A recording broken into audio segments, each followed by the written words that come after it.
Welcome back to the Nielocraft channel. I'm Daniel, and today I will tell you what I learned after animating my last game, Goya's Inferno. It was my first time doing so many animations for different characters, enemies, and bosses.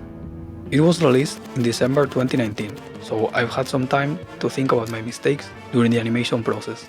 I will tell you 5 animation tips I learned from my experience. This is intended for beginners. If you're an animator for games, you will already know this. At the end, I will show you an extra tip to improve explosions or effects when they're in the engine. I've only done frame-by-frame animation, but I think you can also apply this for other types of 2D animation or even for 3D. Don't animate too early. Make sure you know the right size for the player, enemies, or whatever you want to animate. First, test the game with static images. When you already know the size that works in gameplay, then you can start animating.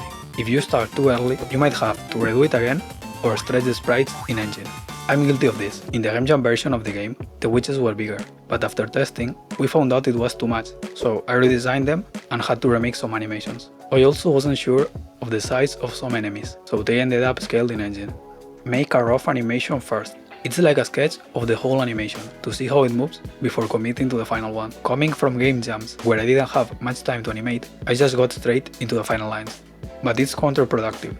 The more complex the work, the more time you will lose redrawing over and over again. It's not just about efficiency, it also improves the quality of the animation, because it allows you to try different ideas quickly. Exaggerated, too subtle might not be seen by players. Exaggerate your animations.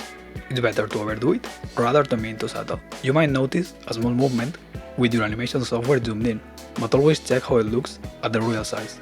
I think it's better to push it the most you can, and then tone it down if it's too much. I could have made more powerful animations if I had done a rough animation first. Simplify what you can.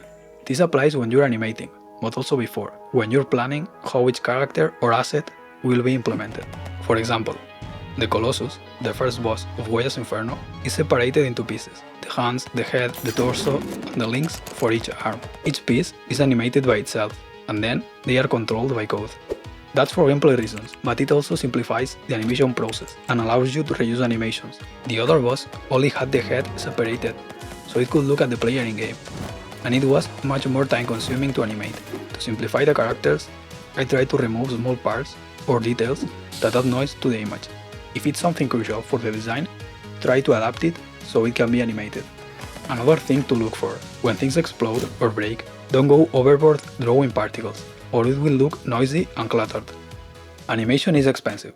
The animation process of Goya's Inferno took so long that I dreaded it at the end, especially the bosses. It had to do with my lack of experience animating, and it made me realize how much work it takes, and to respect more the work of animators. Now, I try to keep the number of frames at a minimum, and pay attention to timing. I think it's better to have a few strong poses and be economical, like in Japanese animation, instead of doing lots of frames and making it smooth, like in traditional Disney movies. Another important time sink was having too many attacks for each boss and the second phase. For the Colossus, it wasn't that bad, because I could reuse animation. But with the Demon Bishop, I had to animate the transformation, all the main movements again, plus the new ones in the final form. Maybe don't make each boss have a final form. In summary, try to strike a balance between game design and the impact it will have in animation. Bonus tip: particles. You don't have to animate everything. You can use particles to improve many visual effects or explosions, or even replace them.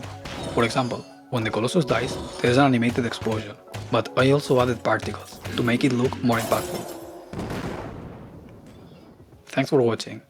I hope you learned something about animation and the work it takes to make games. Next video will be about how I designed the characters for my upcoming strategy game, Vanguard Tactics. You can subscribe if you're interested. See you on the next one.